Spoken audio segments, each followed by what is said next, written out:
They all laughed when they heard it. To Dana, $10. Chuckles echoed around the mahogany-paneled room like flies buzzing over something dead. My mother smirked behind a silk scarf. My brother leaned back, arms crossed. The smug weight of entitlement settled in his spine.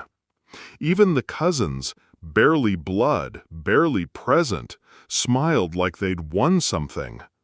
I sat still, no blink, no twitch. I just stared at the lawyer, Mr. Carlyle, as he cleared his throat and adjusted his glasses. Actually, there's a private letter, just for Dana.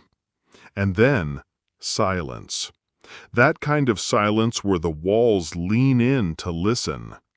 My father always said I was too sensitive, too quiet, too soft. But he called it love back then.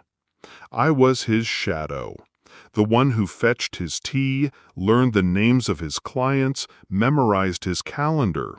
I learned to tiptoe through his moods, clean up his messes, smile through the cold. When I told him I wanted to be a writer, he said, "Write something worth reading, or don't waste the ink." I did both. He never read any of it. The betrayal wasn't loud, it crept. First, they stopped copying me on family emails. Then they held dinners I wasn't invited to. Vacations I only saw on Instagram. I pretended not to care. I still sent birthday cards, still showed up for holidays, still asked about their lives, even as they forgot I had one. When he got sick, I moved back, left my job, took care of him while they argued over hospice bills from across the country. I fed him, bathed him, watched the light go out of a man who never thought I was enough. He didn't thank me, not once. I found out about the new will 2 days before he died. By accident. A file left open on his computer. No password. Just sitting there like it wanted to be seen. I read every line, every allocation. My mother, the house. My brother, the stocks. Me, $10. No explanation, no hesitation. I sat with that for a long time. Didn't cry, didn't rage. I just planned. I scheduled a meeting with Mr. Carlyle the next morning, alone. Told him I had a few things I thought my father might want included in his final wishes if he'd had more time. Carlyle had known me since I was 10, taught me chess, watched me grow into the quietest person in every room. He looked at me differently that day, like maybe I wasn't as soft as they'd thought. I gave him a sealed envelope, told him to read it after the will was read, and only to me.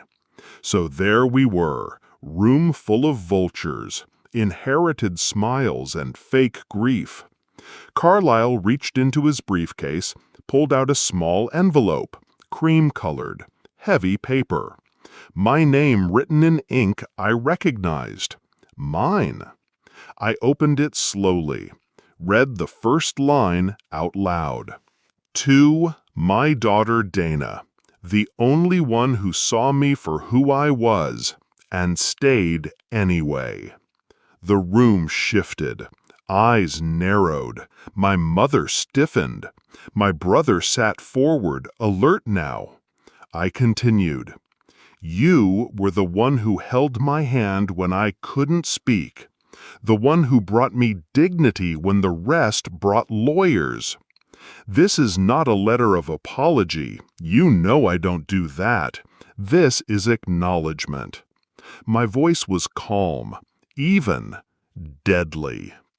The others inherited wealth. You inherited my truth. I paused there, let the words hang. Then I handed the rest to Carlyle. You can finish it. He read the legal editions aloud. A second trust, private, irrevocable, left in my name, set up 2 months before my father died, valued at $3.1 million. I didn't blink, but the silence around me cracked like glass under pressure.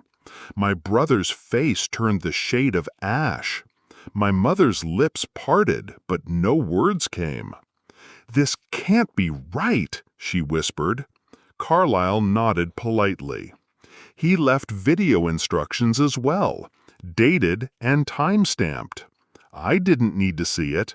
I knew what he said, because I wrote it. Did I lie? No. I reminded him of the times he let my brother steal from the family account and called it a mistake, of the bruises he didn't ask about when my mother tripped me into the coffee table, of the years I spent erasing their chaos only to be erased in return. He read every word, twice, then signed. They looked at me like I'd stabbed them, but I didn't. I just buried the knife they'd left in my back, right between their ribs. I left the room without a word. Didn't gloat, didn't linger. Let them sit in the wreckage of assumptions they'd built like cathedrals. Let them wonder how long I'd been planning. Truth is, longer than they'll ever know. I live by the coast now, write full-time. No one knows my address. I don't check their messages, don't return their calls. Silence, I've found, is better than revenge. But silence after revenge? That's peace. That's justice. That's mine.